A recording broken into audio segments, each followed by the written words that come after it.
Chris Lee and Blake Lovell, the Southeastern 14 presented by State, here to do basketball power rankings right before Christmas. It being Christmas, I am not in the Nashville area where my home is. I'm out in Colorado at the foothills of the Rocky Mountains where, Blake, it is going to be 20 degrees in 2 days. Did you know that? Well, for Very me, disappointing. like the cold weather, not ideal for me at the moment since I've apparently got this voice thing that just does not want to go away. So yeah, so not nice to have some cold weather there. I hear you're out recruiting in the Colorado area. That's So right. yeah, we'll see. We'll see if you bring anybody back for the future of Southeastern 14. Lows the next 3 days going to be -2, -18, -19. So we have Well, that to look forward to. maybe the new talent you bring back to join our crew will like the more warmer weather here, since I think the high is supposed to be 15 on Friday. So Well, let's talk about some warmer weather teams in the SEC, shall we? We will start at the bottom of the power rankings. well, some of these teams are pretty cold, if you ask me. So Yeah, well, um, the good news if you're South Carolina is that you're not going to be experiencing -20 degrees in the next few days. So you always have to look on the bright side. for South Carolina, that's probably the bright side right now, because this is a team that's struggling. Are they 5-6 now? Lost to East Carolina. I mean, they've got losses to East Carolina. The blowout against George Washington still kind of stands out. I mean, really, and most of their losses have not really been that competitive, I guess you could say. And again, I don't mean that. I mean, they got blown out in several of them, but like the East Carolina, I just felt like that was a game they shouldn't lose. And if you look at their wins, right? I mean, they beat Clemson, but that's it. The Georgetown win just doesn't carry a lot of weight. So, yeah, I think it's pretty. And even knowing the team, the next couple of teams we're about to talk about, I think it's pretty definitive who the number 14 team is, and that's the team we had there to start the season. So, Well, we made a change at 12. Georgia has jumped Vanderbilt after Vanderbilt had another bad week of basketball. I guess Vanderbilt's last game. Well, no, I'm sorry. The NC State was Saturday. The Friday before that, a loss to Grambling. So Vanderbilt has not won since it beat Pitt in the final seconds on December 7th. Georgia beat Notre Dame over the weekend for whatever that's worth. yeah, I think I've had Georgia ahead of Vanderbilt for a couple weeks at least now. I just think in mine, I'm just looking at it, and even the Georgia Tech loss wasn't bad for Georgia. And again, you look at them, right? We talk about being competitive. I mean, they had their chances in that game against Wake Forest on the road earlier in the season, lost to a good Yeah. UAB team. Obviously, Andy Kennedy's done a good job there. And so, yeah, I mean, to get a win against Notre Dame, I don't, by no means do I think that's Mike Bray's best team there, probably, but still, I mean, that's what you're getting with a Mike Bray squad, and so I think that's a nice win for Georgia. That really needed a win like that, because all the rest of their wins have just been against pretty inferior competition. So nice win for them. They'll get an interesting game against Chattanooga. I don't think that's a bad team either. They'll get that on Wednesday, and so maybe a little chance to build some momentum. But with Vanderbilt, yeah, I just don't. Not a lot of optimism right now, even though probably a pretty good chance they'll win their next 3 games, because they got Alabama, A&M, Southeastern Louisiana, and South Carolina. But yeah, I don't see a lot of optimism about what the ceiling could be for this team, because as you and I were talking before we started recording, you actually look at their SEC schedule, and aside from getting a couple games against South Carolina, it's not the easiest schedule, because they do play some of the top teams twice. They get Tennessee twice, Yeah. they get Kentucky twice. Trying to see who else is on there. I think they get Alabama twice. So Mm-hmm. yeah, not the easiest SEC schedule there for the Commodores. Okay, then the next tier, that's kind of I would say South Carolina is kind of it's on its own tier, Vandy, Georgia in a group. And then the next one, we go A&M at 11, Ole Miss at 10. We had some debate on that. A&M has been, I think, the league's most disappointing team, and Ole Miss has got a couple of good wins, but we'll wait and see what Kermit Davis's team really is here. We'll start to know a little bit more in a couple of weeks. Yeah, I feel like these are the teams that are like just. I don't know if you say like they're holds, because you just don't really know what to do with them, but I also don't know that the upside is there necessarily, and I think that's why they're in these spots. I mean, A&M did not play bad at Memphis. Watching some of No. that game, What did that game they last? didn't. 3 hours? It's Uh, crazy. I don't know. It's 2 hours and 50 minutes, I think. Yeah, I'm looking at it on KenPom, 250. So I mean, I don't think they're a bad team, but I just don't think, again, I don't think they have the upside just yet. I just think there's a lot of parts that are in place, but I just, yeah, I don't really know what to make of A&M because they're just not very good on the defensive side so far. And that's something I feel like you've kind of been accustomed to at times, especially last year. I don't know if it's been that way the entire era for Buzz Williams there. But yeah, Ole Miss is kind of the same way. I mean, they lost to UCF and they turn around and beat Temple, which I think UCF's the better team of that group, and have the close Drilled loss to Valpo in Oklahoma. between. Yeah, so I mean, it's again, I think Ole Miss is a. I mean, what in best case scenario? I mean, they're probably like a bubble team. In their first 4 SEC games, Tennessee, Alabama, Mississippi State, and Auburn. I mean, so we're going to really learn a lot about Ole Miss in that first 4-game stretch, starting the 28th, where they play at home against Tennessee. Realistically, Chris, they go 0-4 in those games. But if we can, if you can see them beat a couple of those teams, win a couple games they shouldn't, then you start to maybe change your opinion a little bit on Ole Miss. Before we get to the next tier of teams, a quick word from our presenting sponsor, Stakes. Predict sports better than the crowd. For a chance to win NFTs with Stakes, players can submit their sports predictions against friends, other fans, and influencers forever. Don't let your sports genius go overlooked. Join Stakes and have the best predictions captured in the moment.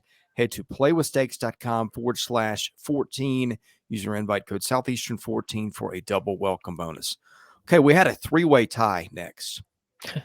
3-way tie. Florida, Missouri, LSU. All teams that have been up and down. Missouri and LSU 10-1. LSU hasn't really beaten much of anybody. Neither has Missouri. Missouri. Did you see the ending to Missouri's game Saturday? I'm sure you did. I did. That was something. I did. Yeah, that was wild. Following, of course, Missouri, of course, last week got obliterated by Kansas in the biggest game in Columbia, probably in a couple years. I mean, LSU's got one top 50 KenPom win. That was neutral court against Wake Forest. There's a lot of 200-plus opponents. And I don't know, maybe it's exam time, and sometimes teams struggle through that. But LSU has not exactly been winning convincingly against bad opposition of late. Well, and that's where I think it's the eye test versus the data, because the computers love when you blow out other teams, and LSU has not blown out a lot of teams. And I think that's the difference in why, you do look at a KenPom, right? LSU is way down there as the 4th worst team in the SEC. But I tell you, when I watch them play, I'll just, for full disclosure, I had them at the top of this group. I had LSU 7, Missouri 8, Florida 9 in my individual rankings, just because I think LSU is a pretty good team. I just think that maybe it's not all come together yet, but you have to remember too, we said that going into the season. I mean, it's virtually a new roster.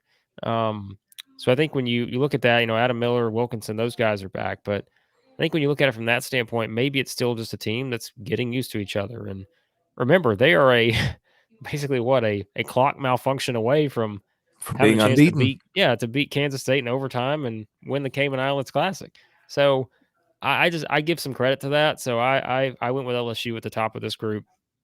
I did put Missouri next, but I think with Missouri, they could really fall down a bit if they don't show some improvement from the Kansas game when they play Illinois on Thursday, because I think that's all you want to see. And look, that UCF win's a good win. I mean, that's the best win they've probably gotten this season. So was it Ole Miss that beat them also? Yeah, and I mean, that's the thing. You say, well, they won at the buzzer. So no, what? I'm sorry, they beat Ole Miss. Excuse me. Yeah, that's right. Yeah, UCF beat Ole Miss, and then that's what we're thinking of. But UCF's beaten Oklahoma State. I think that's a decent team. So that's a nice win for Missouri to bounce back. I thought that was good to see. But I think in terms of versus top tier opponents, right? Because this is what we said a while back with Missouri. After the Kansas game, it was going to be UCF, Illinois, Kentucky, Arkansas. Like those next 3 games, Illinois, Kentucky, Arkansas.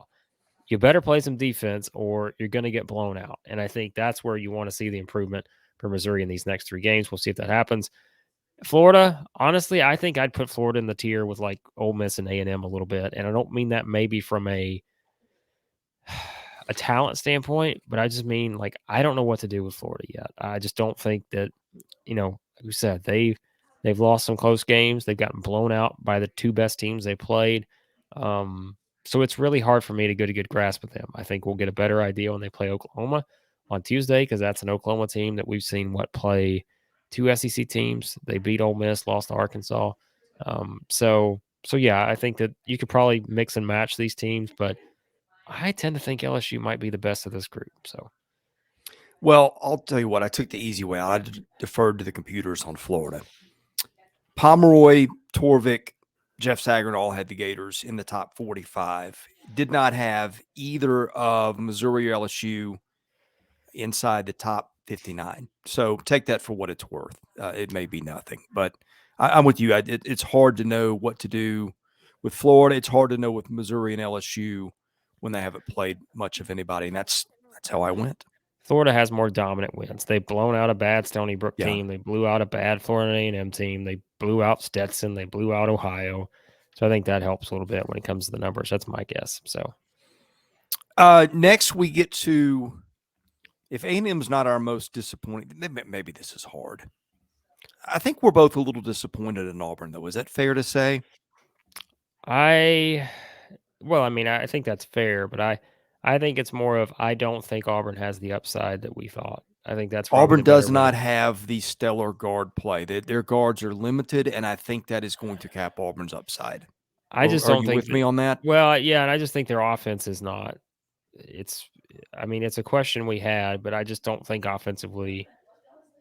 Whereas last year, I felt like at times you had a Jabari Smith that could kind of will you to a win.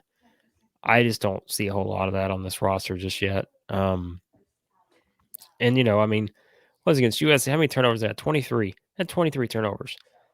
I just think that's concerning. And obviously you're I not think gonna it's have from that every KD game. Johnson. You're just not gonna have that. It's just too inconsistent, I think, in that regard. So I would excuse me, I'd be a little concerned if I'm Auburn right now. Because again, I just don't know if the upside's there that maybe we thought it would be. So Mississippi State checks in at 5. State's gotten 2 really good wins over Marquette and Utah. Other than that, it has been a schedule of cupcakes. State has started to win those games in less convincing fashion of late, which has dropped State in Ken Palm. I think State was 22 a week ago. It's down to 32 as we do this on Monday morning. But in any case, still unbeaten, still a team that really gets after you defensively. And I'm very interested to see how this translates or doesn't translate when we're playing conference ball here in a couple of weeks.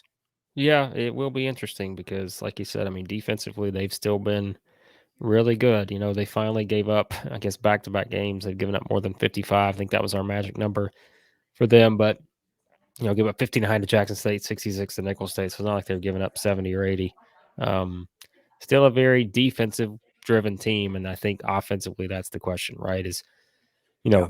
And I think it's a great start to. Well, I don't know if you call it great if you're Mississippi State, but if you want to know what the offense can do, you're going to play Alabama and Tennessee in your first 2 games because Alabama can score. Tennessee maybe is the best defensive team maybe in the SEC, probably is.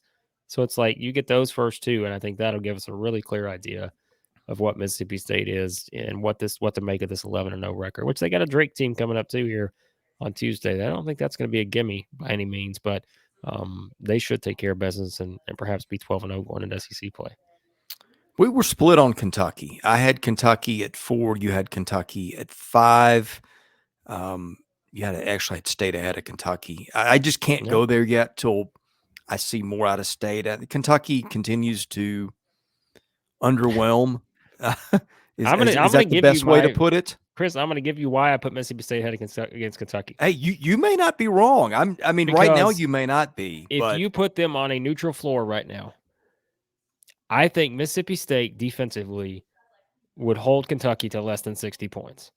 Now, I don't know if Mississippi State could score more than 60. UCLA did this weekend, by the way. Well, and I think Mississippi State is maybe a better defensive team just in terms of how they play. Now, they've done it against lesser competition, so I'm taking away from UCLA. We picked UCLA to beat Kentucky because we said we were a little worried about the matchup. But it's the same thing. If you watch Kentucky play against UCLA, they don't run anything. Like, their offense is bad. Like, I told you, right? I said, here's the game for me. If you want to see how Kentucky's evolved, like let's see what they do offensively. Their approach is UCLA. I mean, was it that different? I mean, I don't know. Like Not judging. I was driving, but not out west. But judging by the listen, box score, no. I was gonna say you can tell me, well, they did this and that, and you can point out certain plays. That's fine. But like overall, was it that much different? I don't think it was. And I just Season low in points. I don't see it with this Kentucky team right now. I think that it's just beyond the Michigan game, which was, as we said, a very much needed type performance. I just think offensively there is just too much to be desired here, and I just think that Cal has not evolved offensively, and their approach to how they play offense, to me, is not going to get it done for them to be able to get anywhere close to a Final Four. I don't see it right now, and maybe they do their usual thing, right? They make their run in February and they look like world beaters, and that wouldn't surprise me either because there's enough talent to do it. But as things stand today, I don't care if they come out and score 120 points against Florida A&M on Wednesday. My mindset's probably not changing all that much because I see them against better teams, and against better teams, I see those better teams do a lot better things in terms of how they approach things offensively, and that will always be a concern unless there is just a line in the sand drawn and saying we have to do something completely different, because I don't think what they're doing is working right now. So yeah, I mean, you may be right. That I'll be honest, that was a bit of a name on the jersey pick. I did have Kentucky, the number one team in the league coming into the year. I'm not going to go completely off them yet for losing double overtime to Michigan State, losing at Gonzaga, and losing to UCLA on a neutral floor. Did beat Michigan and Yale. Again, I see what you see. I just think there's enough talent. State's not proven enough yet that I could make the switch. we'll see. They play. It's a while before they play. I think maybe I have to look at the schedule here, but actually, yeah, they don't play till February 15th. So we'll let you know on February 15th. That'll be the one you can circle on the calendars. Yes, just like we said before the season. That's it.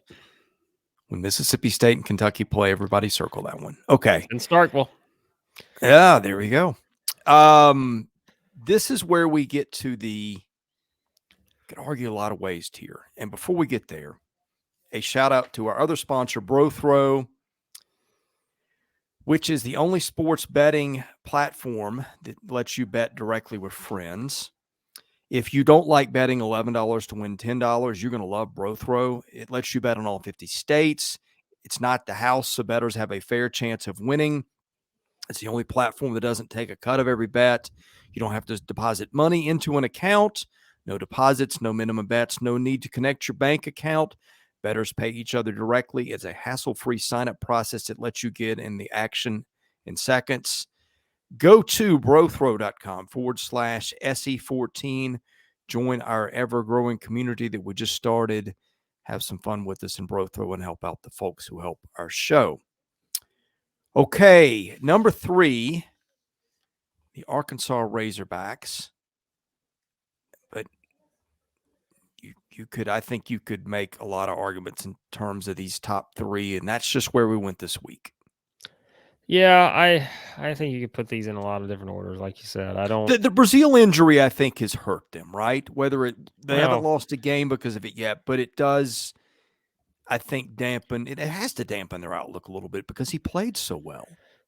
Well, and I think what you've seen though is that we said it's going to be a Jordan Walsh stepping up, and he's done that. I mean, really, he's played well past 2 games, and so I think you have to consider that too. Is he going to be the same player? No, but he has done what we basically said we want to see him do, and he's done it. So I think there's something to that.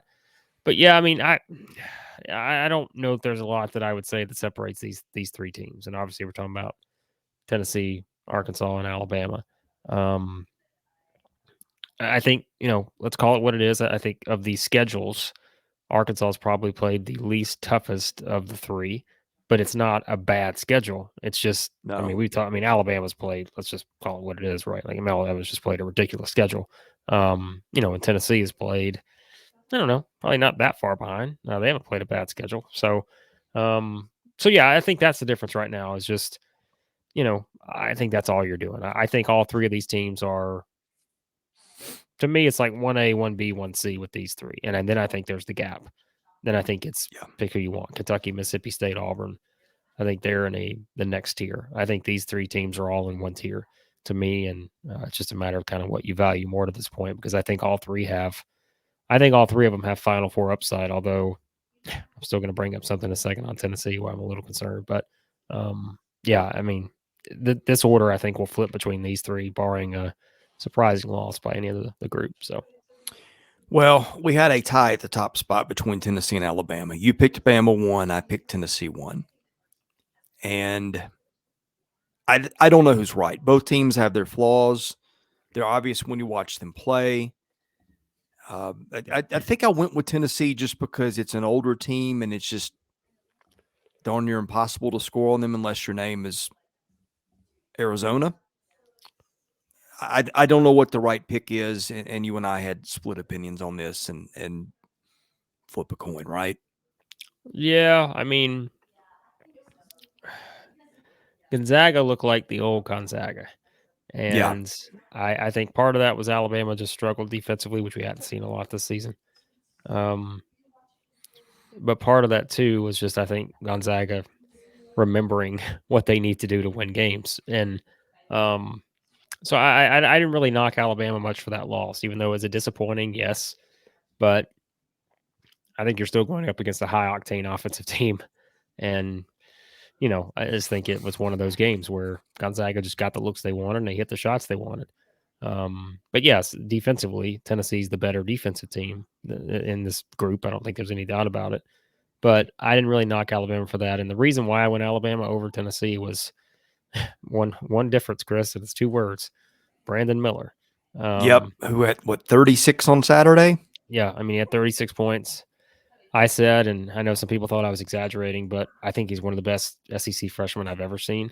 You're not exaggerating. I'm not exaggerating. I mean, I'm saying, and I know that can sound like it's an exaggeration, but he is unbelievable. Like, he's terrific, and it's not just that one game.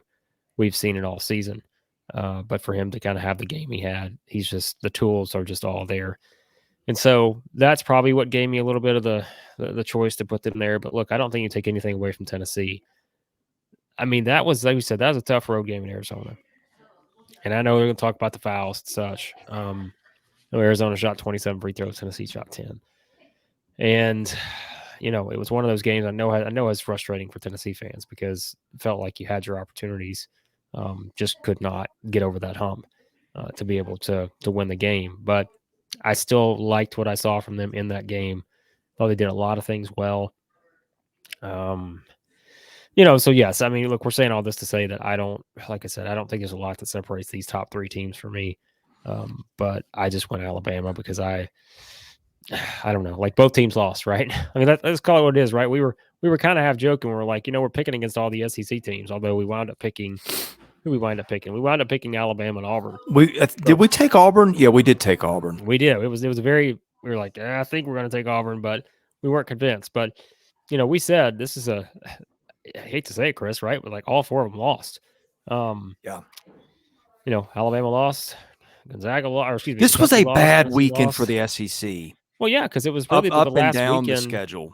The last weekend to pick up big resume boosting wins. And a lot of other teams than Missouri. Yeah, right. And a lot of teams just left a lot on the table. So no, it was a disappointing weekend for sure because all 4 of them lost in the 4 games we previewed. All 4 SEC teams lost. So disappointing, but I still think it's like you've got high upside teams like Tennessee, like Alabama, Arkansas. Still think Kentucky's high upside if they'll ever change their offense. I don't know Mississippi State or Auburn right now. I'm just I think Mississippi State defensively is good enough, but we'll see how that translates, like we said, to tougher competition. Beyond that, I think got a lot of questions in the league. So pretty interesting point here is we're not, the SEC play starts next week. So things get very interesting then. So quick sidebar. If you had to pick an SEC player of the year right now, is it either? It's Brandon Miller. I was going to ask you if it was Miller or maybe Ricky Council. It's Brandon Miller. And I don't want to knock Ricky Council because I said, who did I tell? I said somebody the other day. I said if there's one player that just for some reason is not being talked about enough, it's Ricky Council, because No doubt. I just don't think we're giving him enough credit. And I'm not saying we're not. We probably don't either, but just he's not getting enough credit. This guy's playing as many minutes as he is. He's been as effective as he has been. He's been great. But I just think that, to me, there's been no better one player than Brandon Miller. So I would vote for him as of right now. I think that's what I would do too. Okay. Thanks for watching. We will have probably some content this week. It's a holiday week. Our friend Blake is trying to get his voice back after a month of this. Sorry for coughing, everyone. I try to mute, but sometimes I don't get the mute. We've got returning shoppers coming in the door behind me because playing away from home this week and just all kinds of stuff here. But we did get in a video because that's what we do. The road referees. You can't trust them. The road Ask Tennessee fans.